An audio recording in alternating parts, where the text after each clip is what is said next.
আমাদের মৃত্যু যখন আমাদের নিকটে আসার আগে আমরা বুঝতে পারি কীভাবে। কারণ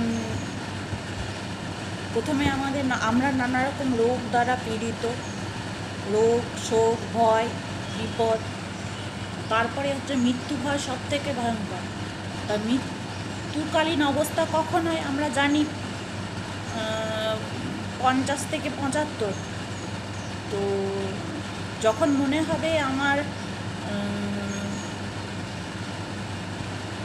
এই যা করলাম 50 বছর ধরে সবই অর্থহীন, মূল্যহীন। কারণ মৃত্যুর সময় সব কিছুই সেই কী বলবো, সব শূন্য হয়ে যাবে।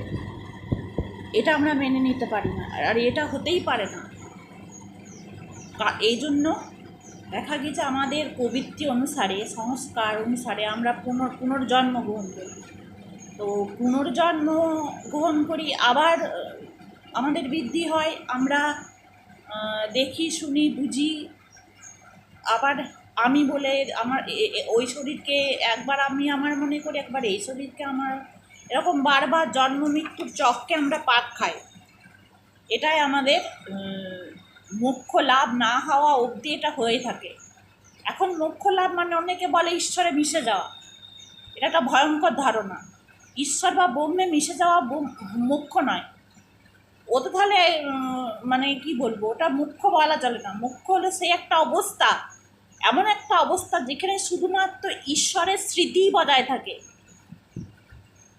ব্রহ্মের স্মৃতি, ব্রহ্মের জ্ঞান, ব্রহ্মের তত্ত্ব, ঈশ্বরের তত্ত্ব যখন মন আর বুদ্ধিতে প্রতিবিম্বিত হয়, আত্মার চৈতন্য শক্তি যখন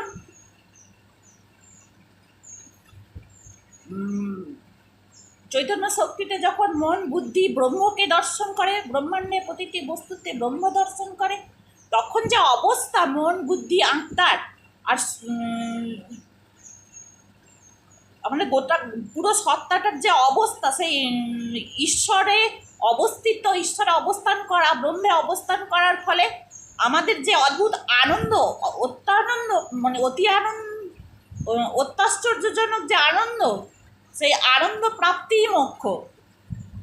ঈশ্বরে মিশে যাওয়া, ব্রহ্মে মিশে যাওয়া এসব ভুল কথা। আমরা সচ্চিদানন্দময়, সৎ, অস্তিত্বময়, চিৎ, চৈতন্য শক্তি বিশিষ্ট, জ্ঞান,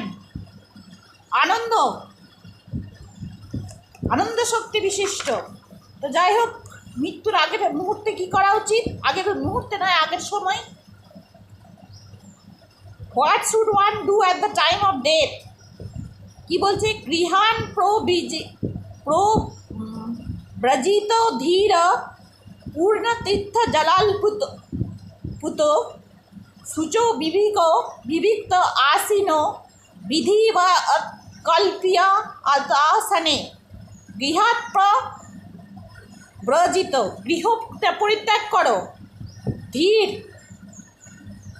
মনকে মন বুদ্ধি সহ যেন ধীরতা প্রাপ্ত হয় গৃহত্যাগের সময়। তো কোনো যেন পিছুটান না থাকে। পূর্ণ তীর্থ জলাল্পুত, কোনো পূর্ণ তীর্থ যেখানে পূর্ণ কর্মকারীদের বাস, সেরকম কোনো তীর্থে গমন করো।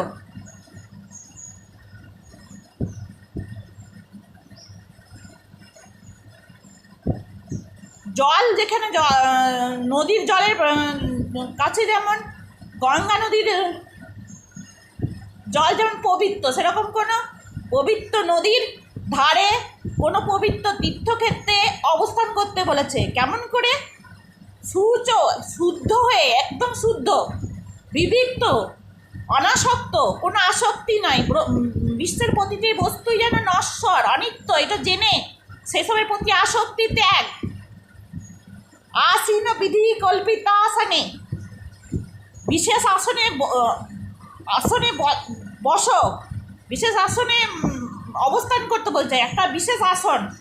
আমাদের নানা রকম কাজ করতে মনে হয় সবসময় এটা করি সেটা করি, এটা আমাদের মনের চঞ্চল প্রকৃতির পরিচয়। মনকে প্রথমে বসে আনতে হবে, চঞ্চল থেকে নিশ্চল অবস্থায় আনতে হবে, তারপরে ঈশ্বরের ঈশ্বরের ধ্যান করতে হবে। কি বলেছে? জিতাসানো জিতাশ্বাস জিতো সঙ্গ জিতেন্দ্রিয় স্থূল ভগবত রূপ মনো সন্ধারিদ্ধিয়া। আসন জয় করো, শ্বাস প্রশ্বাস জয় করো, আসক্তিকে জয় করো, ইন্দ্রিয়কে জয় করো। তারপরে কি করে? ভগবানের যে বিরাট রূপ, ব্রহ্মাণ্ডটা স্বয়ং যে ভগবানেরই বিরাট রূপ, সেই স্থূল ভগবানের স্থূল রূপকে স্মরণ করো, স্থূল রূপের ধ্যান করো, মনকে সেই স্থূল রূপে নিবিষ্ট করো, সেই ভগবানের। তারপরে স্থূল রূপ থেকে সূক্ষ্ম রূপ, স্থূল সূক্ষ্ম সব কিছুই যে ভগবানেরই প্রতিবিম্ব, ভগবানের শক্তিতেই সমস্ত কিছুর অস্তিত্ব নির্ভর করছে। কোনো অস্তিত্ব স্বাধীন বা স্বতন্ত্র নয়। আমরা সবাই পরাধীন, পরতন্ত্র। জন্ম থেকে মৃত্যু অবধি আমরা পরতন্ত্র।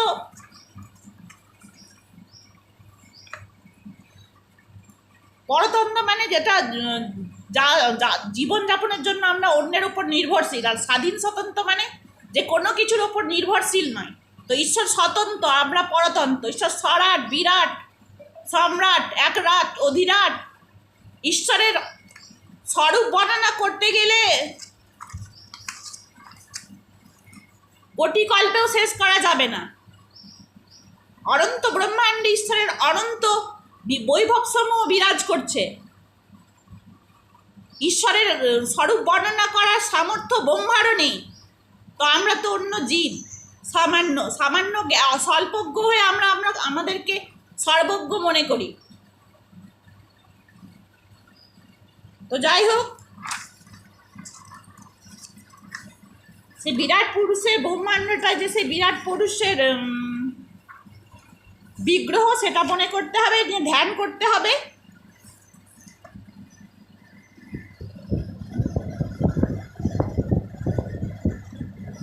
এবং সচিত্তে সতএব সিদ্ধ আত্মা, নিজের চিত্তে আত্মা প্রিয়ার্থ ভগবান অনন্ত, সেই ভগবান অনন্তকে ধ্যান করতে হবে। তম নিবৃত্তানিয়তার্থ, সমস্ত কিছু থেকে নিবৃত হয়ে, সমস্ত কিছুকে নিয়মিত করে, ইচ্ছা, রাগ, দেশ, ক্রোধ,